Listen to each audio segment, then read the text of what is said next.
Welcome to the Answers for Elders radio show. Meet the trusted experts who will give you straight answers and will help guide you on the path of later life care. Now, here's your host, founder, caregiver, and CEO, Suzanne Newman. And welcome, everyone, to Answers for Elders radio network, heard across the USA and on your favorite podcast channel. And this summer, we have been outlining the 8 foundational principles of wellness. And we started in July, and we have gone through the 8 foundational principles. And for those of you that may be just joining us, you can get all that information on our website or go to YouTube, to our YouTube channel. And today we are outlining the final principle of wellness, which has to do with financial wellness. And for a lot of us, that may mean if you're in a situation where investing is important for the future, for long-term care, that's one thing. But even if you don't have a lot of assets, it's very important that there are documentations and different types of resources that you can tap in so that you can prepare as you're aging. And we are very lucky today to have our guest, Mr. Steve Waltar, the Chief of Legacy Estate Planning in Bellevue, Washington. And Steve, welcome back to Answers for Elders. We're so glad that you're with us today. Thank you, Suzanne. Good to be here again. We're glad you're here. I know you've done the radio show a while ago, and one of the things that we got a lot of feedback on is you represent something that probably a lot of us should be doing, even in our 60s, in our 50s, and we may be putting things off, may think, oh, it's not a big deal. And then what happens is something dramatic happens in our lives and we're not prepared for it. And so it's very important, if you're listening to this program, you may be in a situation where you think you don't need certain documentation. You may not really necessarily know how to invest for the future, different things like that. So Steve, you and I are going to talk a little bit today about financial wellness. And I'm just curious on your end, how would you define financial wellness? Wow, big, broad topic. So, I'm an estate planning attorney. So I think you need to be well means you need to have your documents, in place. Right. It's very different when you're young. You may need a will to list guardians, and then older, you need, trust to do tax planning. And then sometimes you need to start giving things away to plan as an elder. But you need really clear financial powers, healthcare powers. You got to have that stuff lined up, because if you fail to plan, then the state will take over, and it might not even be your loved one that is making, care decisions for you. Right. And the thing that is very interesting is that I have seen time and time again when a family, old elder family member chooses not to do the planning, and the more and more they put it off, what ends up happening inevitably is they do become a ward of the state. And, you will need in your life, at some point in your life, most likely, someone that will be your advocate and be that person that represents you, or be that individual, assign certain documentation. And it's really about, once you pass away, how is your legacy being honored and your wishes being followed through on? And those are things, obviously, that a lot of us may not want to deal with because we don't want to think about those things. And are you finding, Steve, a lot, let's just say someone in their 50s, what would you say average, how many people really have that documentation, in their middle age taken care of? Yeah, people don't plan to fail. They fail to plan. Right. And statistically, it's somewhere between 70 to 80% of people who die without a will. And a will is kind of a starting point, right? A will may be really important, but it may not be that important. It may be powers of attorney are way more important, and management and incapacity. So I don't know. People in their 50s think they're immortal, right? Still, or they just procrastinate. Right. Yeah. Right. So you said a will is a starting point, and obviously that's an important piece. What kind of things go into a will?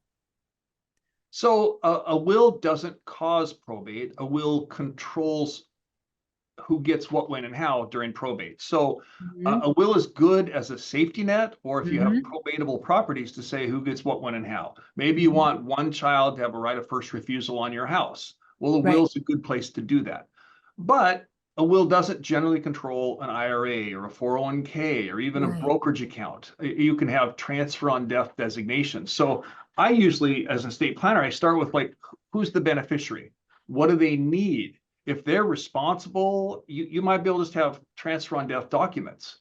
Mhm. On the other hand, you may have a large estate or real property in more than one state, and a trust might be a way better tool than a will. Mhm. And Mhm. then you can avoid court in multiple states. And then you can also give some asset protection or divorce protection to your heirs. Yeah, yeah. And that's interesting too, because I know you have told me that trusts are also private. They're not public. And that's an important thing as well, I'm sure. Is that correct? Yeah, for a lot of people, that's huge Hmm. because you Hmm. can go to the courthouse and you Right. don't even have to go now. You can online Google search, Right. essentially you can search famous estates for one, but Right. you can go to the various courts and log in and you can see wills, see who the beneficiaries are. Hmm. Sometimes there's inventories that are there and you can see the assets.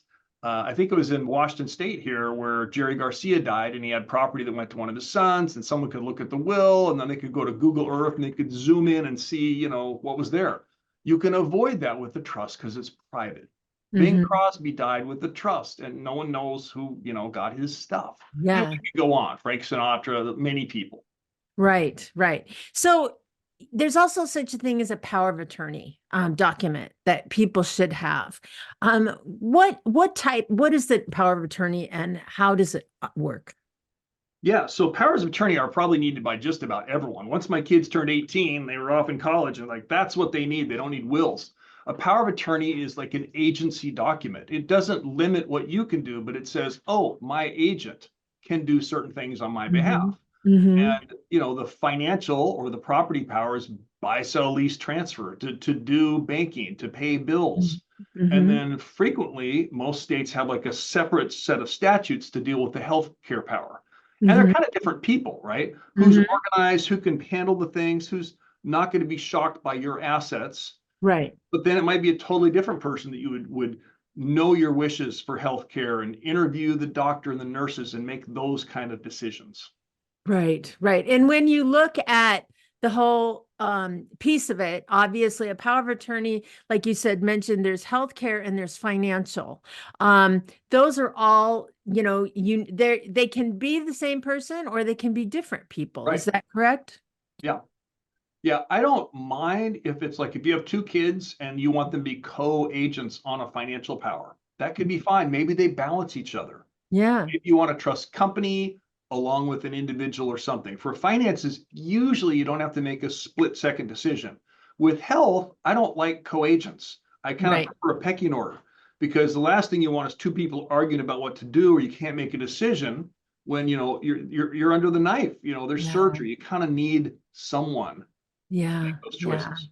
Yeah, and obviously that's a whole other piece of your final wishes of of resuscitation orders, different things Yeah, like that. yeah, And I know that in this state, as if someone has a chronic illness or anything like that, there's a post form that right. is created by a doctor. I'm sure there's a different type of document in every single state. What is a post form in the state of Washington? Yeah, so physician's order on life-sustaining treatment. It was started in Oregon and now it's in a Mhm. number of states, but it kind of replaced the do not resuscitate sort of pink slip that you'd have at like the Mhm. fire department. A Mhm. post is something that you talk about what to do if various things happen in life. And you Okay. usually only do it when you're like already you have a terminal disease or you're Right. not a long window of time. And do you even want to be resuscitated if you pass out, if you have a heart attack? Mhm. Many people do not want that. Do you Right. want when it's completed by you or you and your Right. healthcare agent and it's signed by a physician and it's now an order. So it is actually something that the doctors say is to happen. So it's not like you delegating to some agent, Mhm. it's you saying what should happen. And it's supposed to be noticeable. Like it's Right. posted on your refrigerator, or if in your Perfect. retirement community, they have a spot where they're all held. Mhm. The attorneys, we like to have a copy, but the Mhm. original's supposed to be there because if the ER people come, they're supposed to see what it says, Right. do what it says, and it travels with you to the hospital, etc. Perfect. And Steve, you and I are going to be right back after this. In the meantime, everyone, you can reach Steve in Bellevue, Washington at www.waltar, that's WALTAR.com. And we'll be right back right after this. Answers for Elders thanks you for watching the Vitality Revolution. Discover a blueprint to find a whole new gear in life, new awareness, and greater potential. Subscribe and be a part of our community. Answers for Elders is the North Star of navigating senior care, featuring content to help later life go a lot easier.